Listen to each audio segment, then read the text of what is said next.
आजको भिडियो पक्कै पनि वाइफाई सँग रिलेटेड भिडियो हो। आजको भिडियो निकै नै इन्ट्रेस्टिङ हुनेछ। तपाई पनि इन्टरनेटको क्रेजी हुनुहुन्छ, तपाईको साथीको वाइफाई छ र त्यो लङ रेन्जमा छ, तपाईको घरसम्ममा एकदम विक सिग्नल आउँछ, तपाई पनि स्ट्रङ सिग्नल चाहनुहुन्छ भने यस टिपी लिंक 5 dBi एन्टिनाको प्रयोग गरेर तपाईले आफ्नो इच्छा पूरा गर्न सक्नुहुन्छ।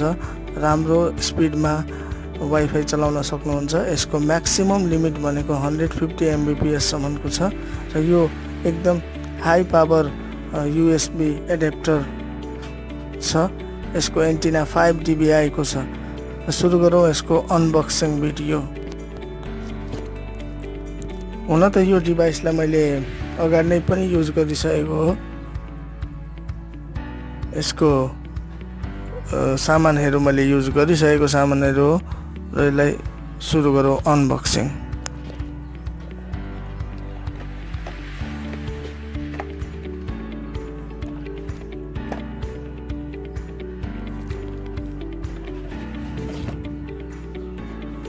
इन्स्टलेसन गाइड, यो इन्स्टलेसन गाइड पढेर इन्स्टल गर्न सकिन्छ। ठिकै छ, यसलाई साइडमा राखौं।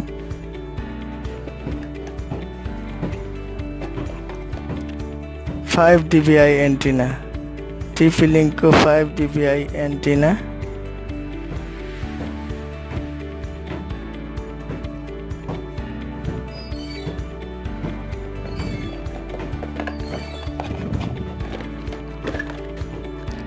इसको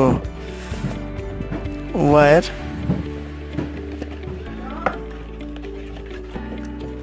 र फाइनली टिपी लिंक एडाप्टर।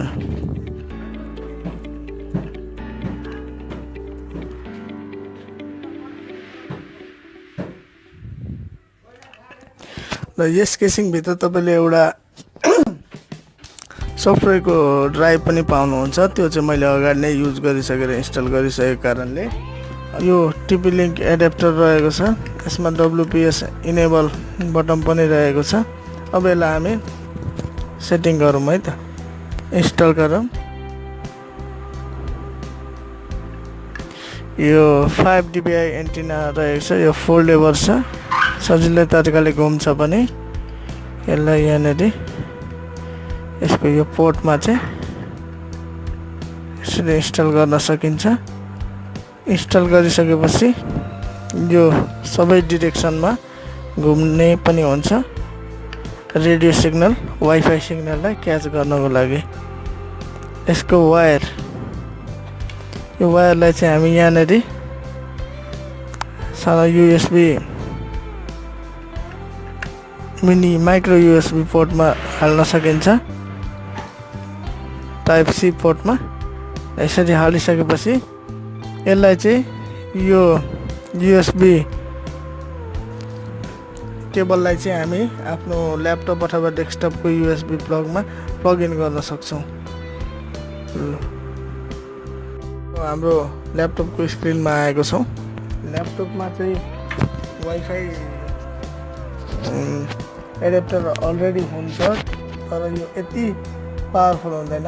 वाइफाई भन्दा यो जुन हाम्रो ल्यापटपको अथवा नर्मल कुनै एडाप्टरको तुलनामा 8 गुणा हाई रेन्जको एडाप्टर हो 5 dBi को। जस्तै हाम्रो वाइफाई नेटवर्कमा अहिले यो 2वटा डिभाइस चाहिँ देखाइरहेको छ। जस्तै यो 2वटा डिभाइस देखाइरहेको छ। जब म यो USB प्लगलाई प्लग इन गर्छु, टिपी लिंक एडाप्टरलाई, यो मेरो साथीको रहेको छ। जब यो USB लाई प्लग इन गरिसकेपछि वाइफाई 2 को नामबाट हामी सिग्नलहरु हेर्न सक्छौं। सो वाइफाई 2 आइसकेको छ।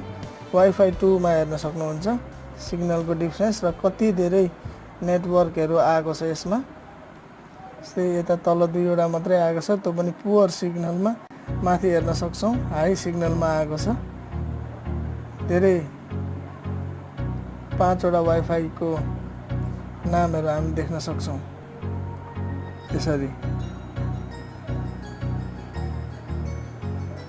यसरी तपाई यस टिपी लिंक एडाप्टरलाई चाहिँ वायरको सहायताले घरदेखि बाहिर पनि कनेक्ट लग्न सक्नुहुन्छ।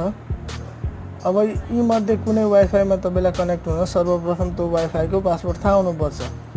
यसको मतलब तपाईको साथीको वाइफाई अथवा रिलेटिभ्सको वाइफाई कोही हुनुहुन्छ भने तपाई यो तरिकाले पनि वाइफाई सेयर गर्न सक्नुहुन्छ अथवा ओपन नेटवर्कमा कनेक्ट पनि गर्न सक्नुहुन्छ। यो भिडियो मन परेको खण्डमा कृपया त्यो सब्स्क्राइब बटनलाई चाहिँ क्लिक गरिदिनु होला र त्यो छेउमै आएको घन्टीको आइकनलाई पनि दबाइदिनु होला। Thanks for watching the video. जय टेक जय नेपाल।